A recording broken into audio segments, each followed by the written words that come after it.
আসসালামু আলাইকুম। আমার নাম রবিউল ইসলাম। আমার একটি দোকান আছে লালবাগ খাওয়ার মোড়ে। আল্লাহ তাআলা সৃষ্টি করেছে প্রত্যেকটা মানুষকে রিজিক আল্লাহ তাআলা বরাদ্দ করে দিয়ে ফেলেছে। সেই রিজিকের সন্ধানে প্রতিদিন সকালে উঠিয়া আমার কাজকাম আমি রেডি করি। সবচেয়ে বড় দুঃখ যে মানুষ কিন্তু মূল্যায়ন করে না। ছোট ব্যবসা হোক বড় ব্যবসা, মানুষকে মূল্যায়ন দামই দিতে চায় না। যেখানে ব্যবসা করি কতজনে কত কথা বলে, তুচ্ছ ব্যবহার করে। তাও আল্লাহর প্রতি ভরসা রেখে তাওয়াক্কুল রেখে আর ব্যবসা করি। তেমন কেউ নাই যে আমাকে অপমান লাঞ্ছিত করেনি। তাও ধৈর্য ধরে গিয়ে আল্লাহর কাছে বলছি, আল্লাহ তুমি আমার ধৈর্য বাড়িয়ে দাও।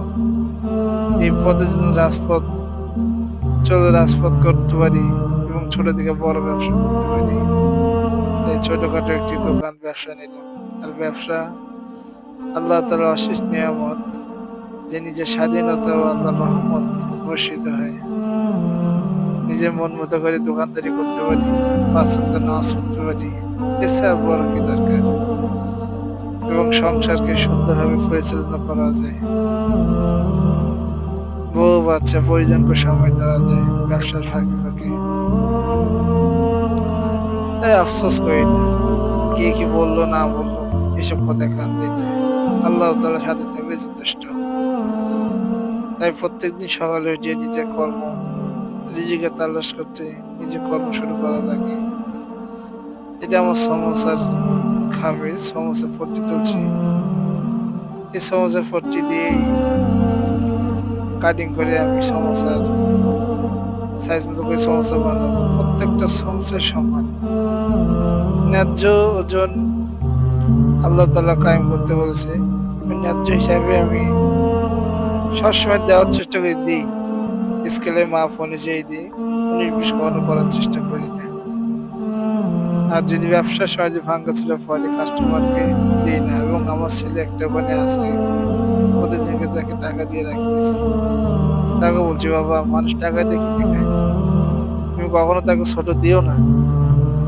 ছোট দিয়ে হাসির ময়দানে আল্লাহ তাআলার কাছে জবাব দিয়ে যেন না করা লাগে। এবং মানুষের কাছে ছোট জন্য তুচ্ছ ভাবে মানুষ না করে, তুমি দেখে শুনে দিও বাবা।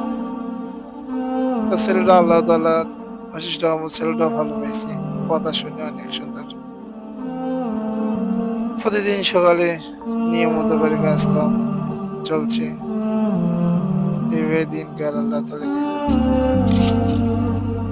লাখো শুকরিয়া আল্লাহ তাআলার দরবারে। আমার ছোট একটা ব্যবসা আল্লাহ তাআলা দিয়েছে।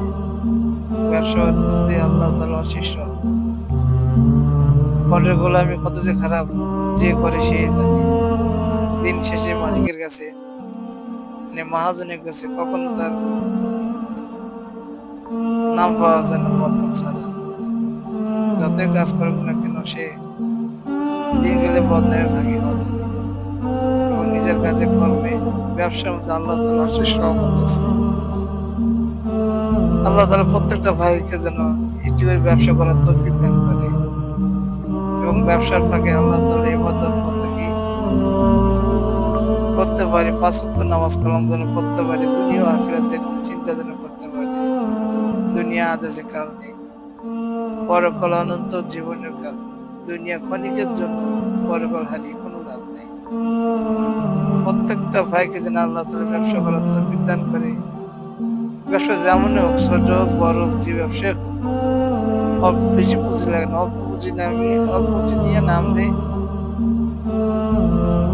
এবং বুদ্ধিমতো চললেই যথেষ্ট, আর কিছু লাগে না। বাদ বাকিটা আল্লাহ তাআলাই বাড়াই দেবে। হযরত মুহাম্মদ সাল্লাল্লাহু আলাইহি ওয়াসাল্লাম ব্যবসার জন্য দোয়া করেছিলেন। ব্যবসার মধ্যে আল্লাহ তাআলার অশেষ নিয়ামত আছে। নিজের স্বাধীনতা আছে, নিজের আরাম আছে, সংসার পরিজনকে সময় দেওয়া যায় নিজের মতো করে। আল্লাহ তাআলার ইবাদত করা যায়, ৫ ওয়াক্ত নামাজ পড়া যায়, রমজান মাসে রোজা রাখা যায়। আর ব্যবসার টাকা থেকে জাকাতের টাকা পর্যন্ত দেওয়া যায়। প্রত্যেকটা মানুষকে আল্লাহ তাআলা যেন ব্যবসা করার তৌফিক দান করে। পরের গোলামি বড় গোলামি, যে করে সেই জানে।